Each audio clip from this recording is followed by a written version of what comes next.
Welcome back to our channel JK exam cracker. क्या हाल है आप सबके?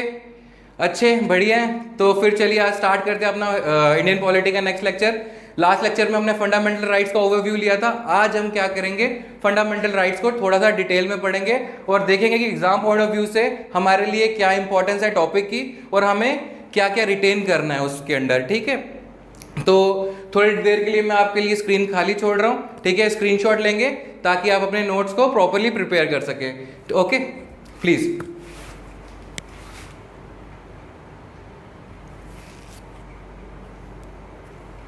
चलिए, ले लिया। तो सबसे पहले बात करते हैं फंडामेंटल राइट्स की। तो आर्टिकल 14 से स्टार्ट करेंगे हम इसको। ओके, कल मैंने बता दिया था आर्टिकल 12 से लेकर आर्टिकल 35 तक फंडामेंटल राइट्स उसके अंडर आते हैं पार्ट 3 में। ओके, तो आज हम देखेंगे कि आर्टिकल 14 क्या बोलता है। जैसे मैंने कल आपको बताया था कि EFEREC, ठीक है, तो राइट टू इक्वालिटी, ठीक है, F से फ्रीडम, सारा कुछ बताया था। और एक वो भी बताया था, एक डिजिट भी बताया था 4242 करके +1 -1 करके। ठीक है, ताकि तुम्हें पता चल जाए कि पहले में 5 हैं, फिर 4 हैं, फिर 2 हैं, फिर 4 है, फिर 2 हैं, फिर 1 है। ठीक है, तो इसलिए मैंने तुम्हें वो बताया था। तो चलिए स्टार्ट करते हैं। ठीक है, एक राइट टू इक्वालिटी से और आर्टिकल 14 से। ठीक है, राइट टू इक्वालिटी की बात करूं तो आर्टिकल 14 हमें क्या बोलता है? आर्टिकल 14 बोलता है इक्वालिटी बिफोर लॉ। ठीक है, क्या बोलता है? It implies that no one is above the law of the land, कि कोई भी लॉ ऑफ द लैंड से ऊपर नहीं है। जिसका मतलब ये है कि चाहे कोई हीरो क्यों ना हो, चाहे कोई इंडस्ट्रियलिस्ट क्यों ना हो, चाहे कोई अंबानी क्यों ना हो, या फिर कोई नॉर्मल दिहाड़ीदार आदमी क्यों ना हो, सब जो लॉ की नज़रों में जितने भी लोग हैं सब एक बराबर हैं। ठीक है, तो जो हमारा कानून है, जो हमारा लॉ है, सबको एक तराजू में तोलेगा। किसी को भी अलग से कोई वो नहीं है कि कोई अमीर है तो इसके लिए कुछ अच्छी चीज़ है, कोई गरीब है तो उसके लिए हम कुछ भी कर दें। ठीक है, ऐसा नहीं है, सब एक बराबर है। ठीक है, बट इसके अंदर एक एक्सेप्शन आती है। वो एक्सेप्शन क्या बोलती है कि जो प्रेसिडेंट हैं और जो गवर्नर हैं हमारी कंट्री के, उनके ऊपर हम डायरेक्ट प्रोसीडिंग्स, क्रिमिनल या फिर सिविल प्रोसीडिंग्स नहीं कर सकते हैं। ठीक है, क्यों नहीं कर सकते हैं? क्योंकि अगर मैं गवर्नर की बात करूं तो गवर्नर एक स्टेट में सबसे ऊंची पोस्ट रहती है। ओके, और प्रेसिडेंट की बात करूं तो हमारे फर्स्ट सिटीजन हैं। ठीक है, हम बोलते हैं फर्स्ट सिटीजन ऑफ इंडिया है हमारी कंट्री के, और सुप्रीम कमांडर है आर्म्ड फोर्सेस के। तो उनको एलीज करने से पहले हमारे पास प्रॉपर एक पूरे वैलिड प्रूफ्स होने चाहिए। ठीक है, ऐसे कोई भी उठ के नहीं बोल सकता कि प्रेसिडेंट ने यार ये कर दिया, प्रेसिडेंट ने यार वो कर दिया, गवर्नर यार कल एक मर्डर कर आ गया। नहीं, ऐसा नहीं होता। ठीक है, उसके लिए एक प्रॉपर प्रोसीडिंग्स होती हैं जो पार्लियामेंट से स्टार्ट होती हैं, फिर जाके सुप्रीम कोर्ट में जाएगी, उसके बाद सुप्रीम कोर्ट 14 डेज का नोटिस भेजेगा। And it is a very complex matter. इसके अंदर हम घुसेंगे नहीं, बस इतना जान लो कि जो आर्टिकल 14 है तुम्हारा एक एक्सेप्शन लेकर आता है। जो एक्सेप्शन क्या बोलता है कि president and governor is not answerable to court. Okay, चलिए ज़्यादा टाइम वेस्ट नहीं करते हैं और आर्टिकल 15 के ऊपर पहुंचते हैं। आर्टिकल 15 की बात करें तो आर्टिकल 15 क्या बोलता है? आर्टिकल 15 बोलता है प्रोहिबिशन ऑफ डिस्क्रिमिनेशन, ठीक है, on the grounds of religion, caste, race, sex और प्लेस ऑफ बर्थ। सिंपल सी बात है, अपने आप में खुद ही बोल रहा है कि डिस्क्रिमिनेशन हम किसी के साथ नहीं कर सकते। ठीक है, किसके बेस पे, किस ग्राउंड से, जहाँ या तो वो रिलीजन पे है, कोई हिंदू है, मुस्लिम है, सब बराबर है। कास्ट किसकी क्या है, कोई एससीज है, जर्नल है, ओबीसी है, सब बराबर है। रेस, काला गोरा, कोई इसके ऊपर डिस्क्रिमिनेशन नहीं होगी। सेक्स, मेल है, फीमेल है, डजन इवर मैटर, ट्रांसजेंडर है, डजन इवर मैटर, सबको बराबर, सब बराबर है। कॉन्स्टिट्यूशन की नज़रों में, लॉ की नज़रों में सब बराबर है। ठीक है, या फिर प्लेस ऑफ बर्थ, चाहे आप नॉर्थ में पैदा हुए हो, चाहे आप साउथ में पैदा हुए हो, चाहे वेस्ट, ईस्ट, नॉर्थ ईस्ट, कोई मैटर नहीं करता है। आप सिटीजन ऑफ इंडिया हो और आपको उसी स्केल पे देखा जाएगा। ठीक है, इसके अलावा वो कुछ ज़्यादा इसमें बोलेगा नहीं। ठीक है, बट हाँ, इसके बीच में क्या होता है कि स्टेट जो कि गवर्नमेंट है, या फिर मैं इंडिया की बात करूं, वो एंटाइटल्ड है स्पेशल प्रोविजंस बनाने के लिए। किसके लिए? जो बैकवर्ड क्लासेस होंगी, ठीक है, इकोनॉमिकली वीकर सेक्शन जो होती हैं, ठीक है, दलित समाज के जितने लोग हो गए, ओबीसीज हो गए, ताकि उनको एक प्रॉपर मौका दिया जाए, एक प्रोविजंस बनाई जाए, ताकि सबको एक इक्वल ग्राउंड्स पे लेकर आया जाए, इक्वल लेवल पे लेकर आया जाए और उन्हें इक्वल अपॉर्चुनिटी दी जाए, ठीक है। जैसे कि यहाँ पे मैंने लिखा है, state is empowered to make special provisions for socially and educationally backward classes, ठीक है। जैसे अगर एग्जाम्पल के तौर पे बोलूँ तो एडमिशन इन एजुकेशनल इंस्टीट्यूशंस, ये EDU एजुकेशनल इंस्टीट्यूशंस है, ओके। तो समझ आ गया तुम लोगों को कि कोई भी हम किसी के साथ भी डिस्क्रिमिनेशन नहीं करेंगे, किसके बेस पे, चाहे उसका कलर, रंग के ऊपर, उसकी कास्ट के ऊपर, ओके, उसके जेंडर को लेके, प्लेस ऑफ बर्थ को लेके, हम उसके साथ कभी भी डिस्क्रिमिनेशन अगर कोई करता है तो वो डायरेक्टली वायलेशन है किसका, एक इंसान के फंडामेंटल राइट्स का, ठीक है। और उसके लिए वो इंश्राइंड है कि वो डायरेक्टली सुप्रीम कोर्ट या फिर हाई कोर्ट जा सकता है। चलिए नेक्स्ट आर्टिकल के ऊपर चलते हैं। आर्टिकल 16, आर्टिकल 16 क्या बोलता है? Equal opportunity in matter of public employment. Public employment से आपका मतलब हो, जैसे तुम लोग यार सब गवर्नमेंट एग्जाम्स के लिए प्रिपेयर कर रहे हो, तो गवर्नमेंट एग्जाम्स के लिए प्रिपेयर करने के लिए तुम्हें कभी देखा होगा कि किसी एग्जाम में ऐसा लिखा होता है कि जर्नल की फ़ी मे बी 100 होगी और SCs की या STs की फ़ी नहीं होती है, लड़कियों की फ़ी माफ़ होती है, ठीक है। STs की फ़ी भी माफ़ होती है। OBCs जो क्रीमी लेयर है उन्हें देना पड़ता है, जो नॉन क्रीमी लेयर में है, ठीक है, उनके लिए भी माफ़ होगी। तो यहाँ पे क्या एक चीज़ आती है, इक्वल अपॉर्चुनिटी तो है पब्लिक एम्प्लॉयमेंट में, बट उसके साथ में क्या है कि वही सेम चीज़ जो ऊपर थी कि जो स्टेट है वो एम्पावर्ड है, ठीक है, किस चीज़ के लिए, कि जो भी हमारे दलित समाज के लोग हैं या पिछड़े समाज के लोग हैं या फिर हमारी जो फीमेल हैं हमारी सोसाइटी में, ठीक है, इनके साथ बहुत टाइम से डिस्क्रिमिनेशन होते आई है। पढ़ने नहीं दिया जाता था या फिर घर से, जैसे लड़कियों को घर से बाहर नहीं निकलने दिया जाता था, सती सिस्टम था हमारे यहाँ पे, ठीक है। विडो रीमैरिज एक्ट लाया गया था, ठीक है। तो एक बारी मतलब सती वो बहुत ख़राब चीज़ें थी। तो हर एक सोसाइटी में हर एक इंसान को प्रॉपर अपलिफ्ट करके और एक इक्विलिब्रियम बना के सोसाइटी में लाया जाए, इसके लिए गवर्नमेंट ने अलग से प्रोविजंस बनाए हैं जिसको हम रिजर्वेशन भी बोलते हैं, ओके। और रिजर्वेशन में एक जो एग्जाम पॉइंट ऑफ व्यू से एक बड़ा इंपॉर्टेंट टॉपिक है मंडल कमीशन, ठीक है। क्वेश्चन जो तुम्हें पूछा जाएगा वो ऐसा पूछा जाता है कि OBCs के लिए कौन सी कमीशन को अपॉइंट किया गया था, ठीक है। तो BP मंडल के अंडर एक कमीशन बनाई गई थी जिसका नाम था मंडल कमीशन, ओके। तो मंडल कमीशन 1979 में बनाई गई थी, ठीक है। 1979 में मंडल कमीशन को अपॉइंट किया गया था, जिसने 1980 में अपनी रिपोर्ट दी, ठीक है। जिसने मंडल कमीशन ने ये बोला कि काफ़ी सारी जो कास्ट हैं वो अलग से एक शेड्यूल में डाली गई जिन्हें OBCs अदर बैकवर्ड क्लासेस बोला गया। 27% रिजर्वेशन का कोटा या फिर 27% रिजर्वेशन का एक प्रोविजन रखा गया मंडल कमीशन द्वारा, ठीक है, 1980 में रखा गया, ठीक है। तो यहाँ पे जैसे कि मैंने लिखा, पर उस टाइम पे क्या हुआ, OBCs को वो 27% जो रिजर्वेशन थी वो नहीं मिली, बट आफ्टर 10 years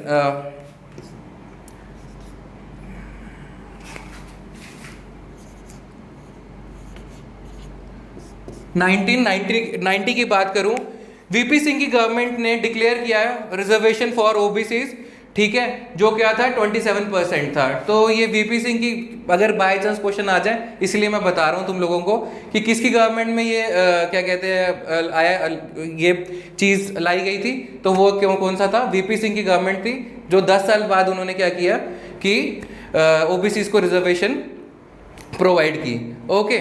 इसमें तुम्हें और ज़्यादा अंदर मेरे को नहीं लगता घुसना चाहिए, काफ़ी है उतना, ठीक है। उसके बाद आर्टिकल 17 जो कि बोलता है अबॉलिशन ऑफ अनटचेबिलिटी। किसी को मतलब जैसे कोई बोले नहीं यार ये दलित है या ये तो कूड़ा उठाने वाला है, इसके साथ हम हाथ नहीं लगाएंगे, अनटचेबल है, या किसी का हाथ नहीं है तो बोलेंगे नहीं यार इसको छूत की बीमारी है। तो ये सब चीज़ें थी हमारी सोसाइटी में, ठीक है। तो इसको ख़त्म करने के लिए अगर आर्टिकल 17 आया जो कि बोलता है अबॉलिशन ऑफ अनटचेबिलिटी। जैसे सपोज कि अगर मैं ही हूँ, ठीक है, और मेरे को कोई बोले नहीं यार पास मत आ मेरे, ठीक है, बिकॉज तू कुछ भी कोई भी चीज़ बोल सकता है कि तू ऐसा है तू वैसा है, ओके। तो वो क्या है, वो अनटचेबिलिटी के अंडर आ जाता है और मेरा एक सिंपल सा एक जो फंडामेंटल राइट है वो वायलेट होता है, ठीक है। या स्टेट जो है वो हमें किसी भी चीज़ के ऊपर हमें जज नहीं कर सकती, ठीक है। तो एक सिंपल सी चीज़ है, याद रखना अनटचेबिलिटी का आर्टिकल कौन सा, आर्टिकल 17 है, इसके अंदर तुम्हें ज़्यादा जाने की ज़रूरत नहीं है। आर्टिकल 18 अबॉलिशन ऑफ टाइटल्स, जैसे पहले किसी के साथ सर लग जाता था, ठीक है, नाइटहुड, ऐसे कुछ भी टाइटल्स हो जाते तो अबॉलिशन, टाइटल्स के अबॉलिशन कर दिया गया। बट ऐसा भी नहीं है, डॉक्टर्स के साथ डॉक्टर्स लगाते हैं, जो आर्मी पर्सनल्स हैं हमारे, ओके। तो उसमें जैसे कर्नल्स होते हैं, लेफ्टिनेंट मेजर्स, ये वो सब चीज़ें, तो वहाँ पे ये एग्जम्प्टेड है, वहाँ पे आप टाइटल्स दे सकते हैं। बट नॉर्मली आप किसी को भी उठ के, जैसे मेरे को कोई बोल दे कि द ग्रेट अभिषेक सर, ठीक है, या शुभम सर को बोल दे श्री श्री शुभम सर, ऐसा नहीं कर सकते हैं, ठीक। तो अबॉलिशन ऑफ टाइटल्स हमने ख़त्म कर दिया था आर्टिकल 18 में। इतना ही याद रखना, इससे ऊपर याद रख करके कुछ फ़ायदा नहीं है, इतना ही रखो, ठीक है। तो राइट टू इक्वालिटी तो हमारा यहाँ तक खत्म हो गया, 1 2 3 4 5, जैसे कि मैंने बोला था 5 4 2 4 2 लिखा था ना मैंने यहाँ पे ऐसे करके 4 2 4 2, यहाँ 1, यहाँ पे प्लस 1, यहाँ पे -1 5। तो इक्वालिटी का E F E R E C, ठीक है। तो E है यार ये, तो इक्वालिटी के E में 5 आ गए, ठीक। उसके बाद F से फ्रीडम, ठीक है। फ्रीडम, हम फ्रीडम की बात करें तो राइट टू फ्रीडम, आर्टिकल 19 क्या बोलता है हमारा, जैसे कि यहाँ पे लिखा है protection of certain rights regarding freedom of speech and etcetera, ठीक है। फ्रीडम ऑफ स्पीच तुमने सुना होगा कि यार सबको आज़ादी है बोलने की, अगर कोई भी चीज़ हमें गलत लगती है हम उसके बारे में बोल सकते हैं, कि यही एक डेमोक्रेटिक फॉर्म ऑफ गवर्नमेंट की खासियत है कि हम अपनी बात सामने गवर्नमेंट के रख सकते हैं। अगर कोई भी लॉ हमें या कोई भी चीज़ हमें सही नहीं लगती है, हम खुल के आगे आके उस चीज़ को बोल सकते हैं। जैसे अभी एनआरसी का तुमने सुना होगा, तो वहाँ पे जो जितने भी लोग थे उनको हटाने की बात की जा रही थी, तो तब उन्होंने यही चीज़ लाई थी कि हमें राइट टू फ्रीडम है, ठीक है, जिसके अंडर हमारे पास फ्रीडम ऑफ स्पीच आती है। इसके अंडर 6 और फ्रीडम आते हैं, फंडामेंटल फ्रीडम्स आते हैं, वो मैं आपको बताता हूँ। उसको याद भी कैसे करना है, उसके लिए एक स्टोरी, छोटी सी एक निमोनिक टाइप स्टोरी बनाएंगे, उससे याद करेंगे, ठीक है। तो उनका था कि वो तब यही बोल रहे थे वहाँ पे शाहीन बाग का, अगर थोड़ा सा भी पता होगा लोगों को, अगर तुम करंट से रिलेट कर रहे हो थोड़ा सा, तो शाहीन बाग में से उन्होंने बोला कि नहीं, हमारा ये कॉन्स्टिट्यूशनल राइट है, ये हमारा फंडामेंटल राइट है कि हम गैदर हो सकते हैं, हम पीसफुली गैदर हो रहे हैं, हमने यहाँ पे कोई यहाँ पे आर्म्स अपने साथ, एम्यूनेशन नहीं रखा है हमने अपने साथ, तो हम यहाँ पे हमारा, अगर आप हमें हटाते हैं तो एक फंडामेंटल राइट की वायलेशन होगी। बट ये अगर आप कहीं गैदर भी होते हो तो किसी और को प्रॉब्लम नहीं होनी चाहिए उससे, ठीक है। ऐसा ना हो कि पब्लिक ट्रांसपोर्ट नहीं हो रहा, हम जाके जी हाईवे बंद कर देते हैं और पब्लिक ट्रांसपोर्ट बंद हो जाता है, तो वो भी चीज़ हम नहीं कर सकते हैं, ठीक है। राइट्स हैं, ठीक है, बट उसको हम एक्सरसाइज कर सकते हैं कुछ सर्टन लिमिटेशंस के साथ, थोड़ी बहुत, ओके। तो इसकी बात करूं मैं आर्टिकल 19 की। आर्टिकल 19 हमें 6 फंडामेंटल फ्रीडम्स को गारंटी करता है, ठीक है। वो 6 फंडामेंटल फ्रीडम्स कौन सी है? पहली, freedom of speech and expression. Second, freedom to assemble peacefully without arms. Third, freedom to form association, union और cooperative societies. Fourth, freedom of movement throughout the territory of India, ठीक है।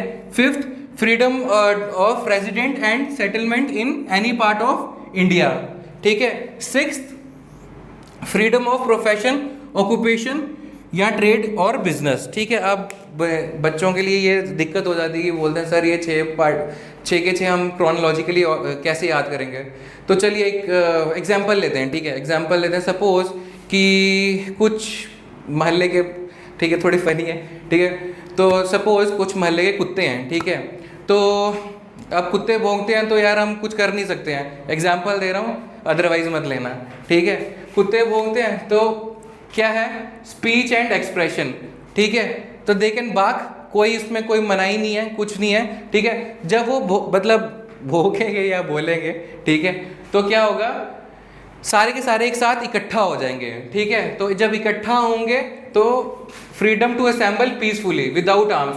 अब अगर by chance कुत्ता किसी को काटता है तो फिर गाड़ी पकड़ के ले भी जाती है या फिर उसको गोली मार के मार भी दिया जाता है ना। तो फिर पीसफुली असेंबल होना है, ऐसे आप किसी को भी कुछ नहीं कर सकते हो, ठीक है। उसके बाद आ गया, जब एक बारी सारे इकट्ठे हो गए तो एसोसिएशन फॉर्म हो गई।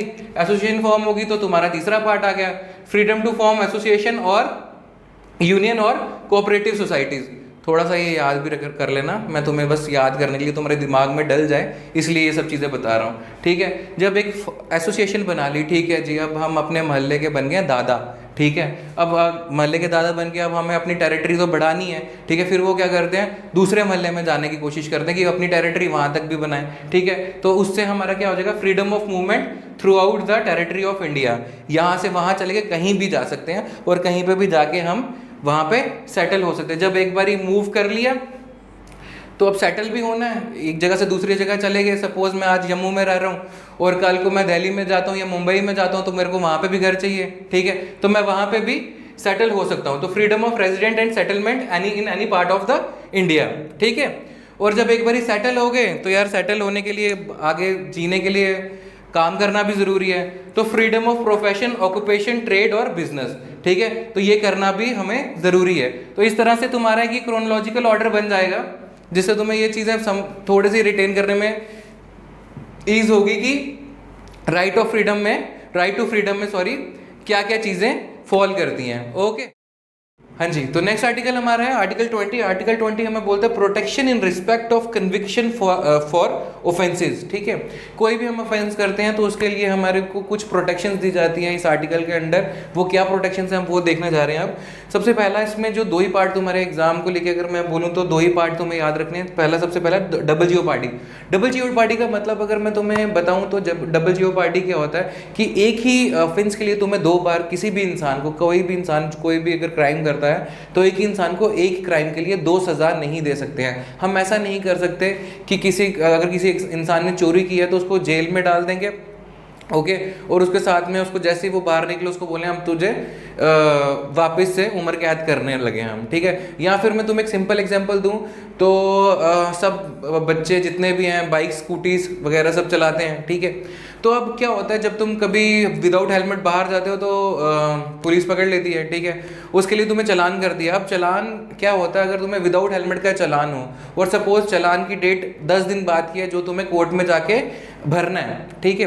तो अब 10 दिन तक तुम्हें हेलमेट का चालान वापस नहीं हो सकता, ठीक है। That is called double jeopardy. तुम्हें चालान वापस हो सकता है सपोज अगर तुम विदाउट लाइसेंस चल रहे हो या फिर विदाउट पोल्यूशन चल रहे हो, मतलब किसी और ऑफेंस के लिए तुम्हें वो चालान कर सकते हैं, तुम्हारी बाइक, कार, स्कूटी जो भी है तुम्हारे पास, ठीक है, उसके लिए। अदरवाइज सेम ऑफेंस के लिए वो वापस तुम्हें तब तक जब तक तुम पनिश नहीं हो जाओ तुम्हें डबल टाइम पनिश नहीं कर सकते। सिंपल, इससे ऊपर कुछ नहीं, ओके।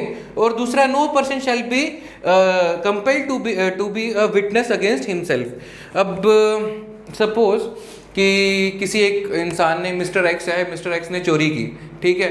अब मिस्टर एक्स ने चोरी नहीं भी की, अगर उसके ऊपर इल्ज़ाम है कि उसने चोरी किया, अब मार के उससे हम कबूल नहीं करवा सकते कि हाँ जी आप बोलो कि आपने चोरी की है, ऐसा बिल्कुल नहीं कर सकते। और अगर ऐसा कोई करता है और इंसान कोर्ट में जाके ये बोल देता है कि हाँ मेरे से ज़बरदस्ती ये स्टेटमेंट लिया गया है, तो वो वहीं पे जो उसका जो भी उसका स्टेटमेंट होगा पुलिस को दिया हुआ, वो नल एंड वॉइड हो जाता है। एक सिंपल टर्म्स में बोलूँ तो आप उसको फोर्सफुली उसकी सज़ा, उसका जो उसने क्राइम किया है वो एक्सेप्ट नहीं करवा सकते हो किसी को भी, ठीक है। तो ये आर्टिकल 20 बोलता है protection in respect of conviction for offences, okay. Now article 21। Article 21 की बात करें तो आर्टिकल 21 बोलता है, आर्टिकल 21 बोलता है protection of life and personal liberty, ठीक है। Protection of life and personal liberty की बात करूँ तो ये अपने आप में एक बहुत ही वाइड टॉपिक है, ठीक है। जैसे कि मैं हमेशा बोलता हूँ तुम्हारे एग्जाम पॉइंट ऑफ व्यू से चीज़ों के अंदर हमें घुसना नहीं है, ठीक है। तो अगर मैं एग्जाम पॉइंट ऑफ व्यू से बात करूँ तो इसमें तुम्हें दो ही चीज़ें हैं जो याद रखने की ज़रूरत है। सबसे पहली है personal freedom is secured by writ habeas corpus. कुछ writs under article 32 and article 226, ठीक है, इशू की जाती है, मैंने लिखा हुआ है वहाँ पे, ठीक है। उसमें से एक रिट है हैबियस कॉर्पस।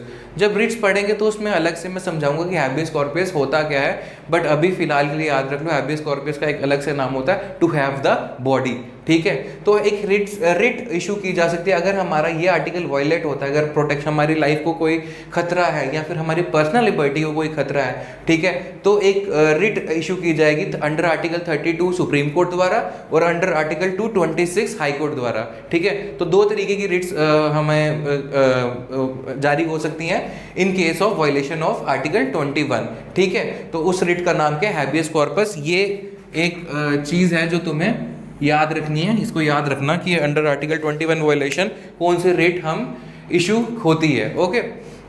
दूसरा आर्टिकल 21 के अंदर ही आर्टिकल 21A मैंने एक बारी पहले भी बताया था, ठीक है, जो राइट टू एजुकेशन के साथ डील करता है। राइट टू एजुकेशन कब आई थी?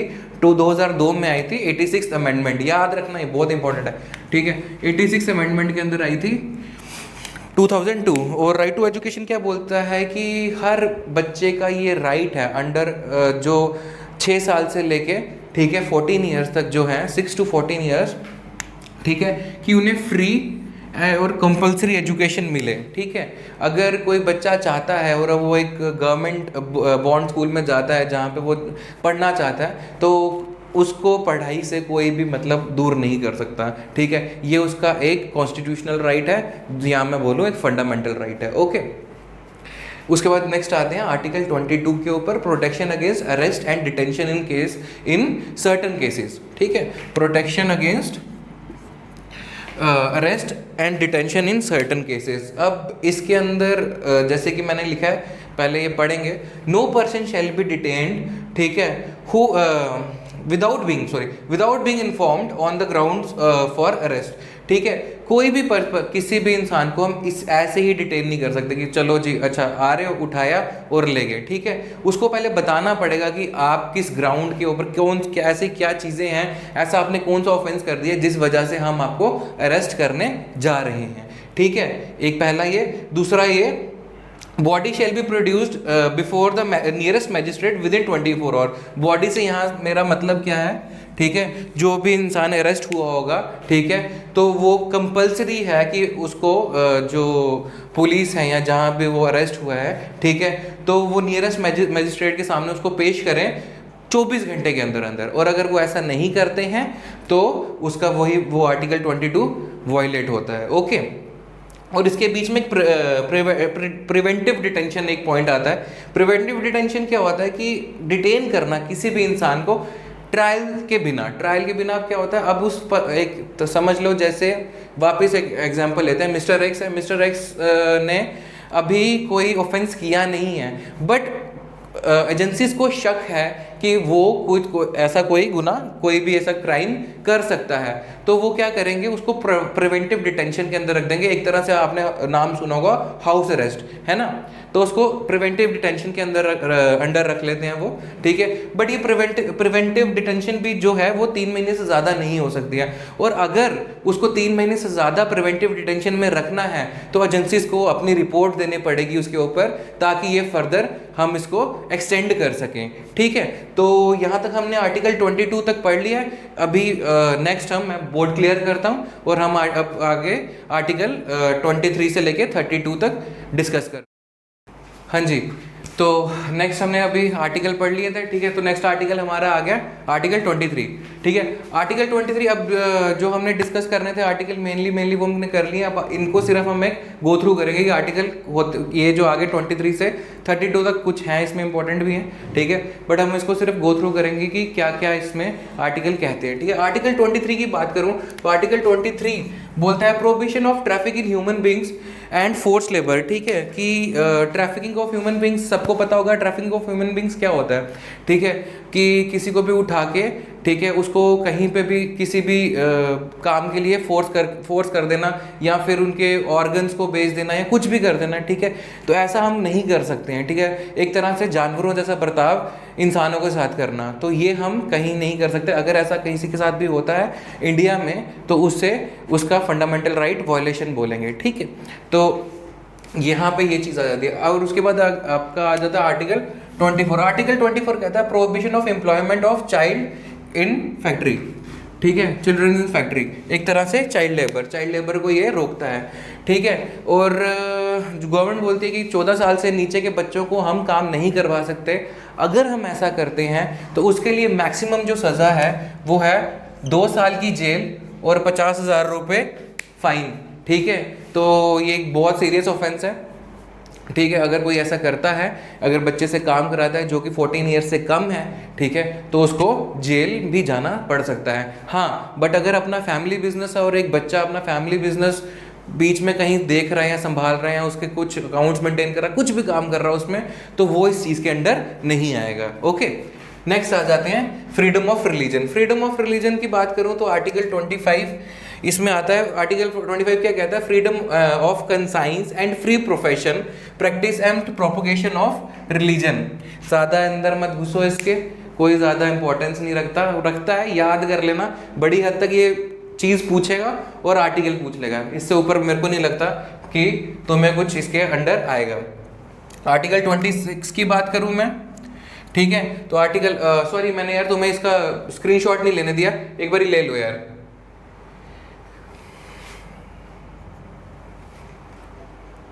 ठीक है, ले लिया, चलो। Article 26 freedom to manage religious affairs, ठीक है। हर एक को अपने रिलीजियस अफेयर जो भी वो चाहता है करना चाहता है। सपोज अगर पंडाल लगाना चाहता है या कुछ भी कोई भी चीज़, अगर जैसे मेला लगाना चाहता है, ठीक है, नमाज होती है, वहाँ पे लोग इकट्ठा होना चाहते हैं, तो किसी को भी उस चीज़ से रोका नहीं जाएगा, ठीक है। सिंपल है, कोई ज़्यादा इसमें रॉकेट साइंस नहीं है।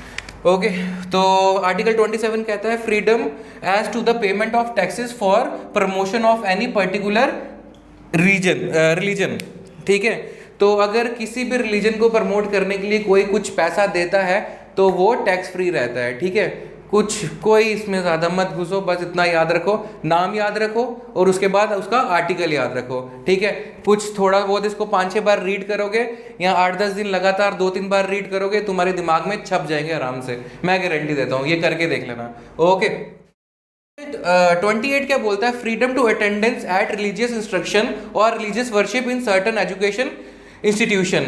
और इसके नीचे ये जो मैंने इसकी एक्सप्लेनेशन दी है वो ये दी हुई है, वो ये कह रहा है no religious instruction shall be provided if it is out of state fund. मतलब अगर तो कोई भी किसी भी रिलीजन की अगर आपको कोई रिलीजियस एक्टिविटीज़ करवानी है या कोई भी चीज़ वहाँ एक इंस्टीट्यूशन में आपको कुछ रिलीजियस जैसे एजुकेशन दी जाती है, ठीक है, तो वो बहुत ज़्यादा कंपलसरी है कि वो स्टेट की स्क्रूटनी में ज़रूर आए, ठीक है, अदरवाइज आप ये प्रैक्टिस नहीं कर सकते हो। तो ये भी एक फंडामेंटल राइट है, ठीक है, कि कोई भी इस तरह से कुछ भी नहीं बोल सकता, ठीक है। क्योंकि जैसे आपने देखा होगा कि यार क्या होता है कि लोग रिलीजन के नाम पे काटते हैं, ठीक है, भेदभाव करते हैं। ओके, तो इस चीज़ को ख़त्म करने के लिए ये आर्टिकल बोला गया है। बस इतना इसका ये बस नाम याद रखना यार, तुम्हारे लिए इतना बहुत है, नाम याद करके आर्टिकल याद कर लेना। उसके बाद आ गया cultural and educational rights. Cultural and educational right में 2 आर्टिकल आते हैं, आर्टिकल 29 और आर्टिकल 30। आर्टिकल 29 कहता है protection of interest of minorities. Protection of interest of minorities का मतलब है कि सपोज कि कोई भी सपोज एजुकेशनल इंस्टीट्यूशन है, कोई भी कॉलेज है, स्कूल है, ठीक है, तो अगर वहाँ पे कोई माइनॉरिटी से क्या कहते हैं बच्चा एडमिशन लेना चाहता है तो उसको हम मना नहीं कर सकते हैं। एक एग्जाम्पल के तौर पे, ठीक है, ये नहीं बोल सकते कि we are the privileged society, privilege caste, तो आप यहाँ पे एडमिशन नहीं ले सकते हैं, इसीलिए ये राइट बनाया गया है। और आर्टिकल 30 बोलता है right of minorities to establish educational institution, ठीक है। तो माइनॉरिटीज़ का ये राइट है कि वो अपने एजुकेशनल इंस्टीट्यूशंस को खोल सकते हैं जिसके अंडर उनके अलग से रिजर्व्ड भी होंगी seats for their own community, ठीक है, ये भी वो बोलता है। अगर वो चाहे तो वो ये चीज़ कर सकते हैं, ठीक है। उसके बाद जो यहाँ तक मैं जो आया हूँ इतना बोल के, जो सबसे इंपॉर्टेंट है तुम्हारे सारे फंडामेंटल राइट्स में, ये सबसे ज़्यादा इंपॉर्टेंट है और बहुत बार क्वेश्चन आया हुआ है इससे एग्जाम में, ठीक है। Right to constitutional remedies. Right to constitutional remedies article 32। अब ये मत पूछना सर आर्टिकल 31 कहाँ गया, मैंने बताया था राइट टू प्रॉपर्टी था वो, now it is a legal right under article 300A, ठीक है। याद है ना सबको? तो 44 अमेंडमेंट से वो हट गया था 1978 में, ठीक है। तो अब इसकी बात करूं मैं, आर्टिकल 32, तो soul and heart of constitution इसको बोला जाता है, ठीक है। मैं बोल रहा हूँ बहुत बार, किसने बोला था? बी आर अम्बेडकर ने ये बोला था कि ये article heart and soul of the constitution है, ठीक है।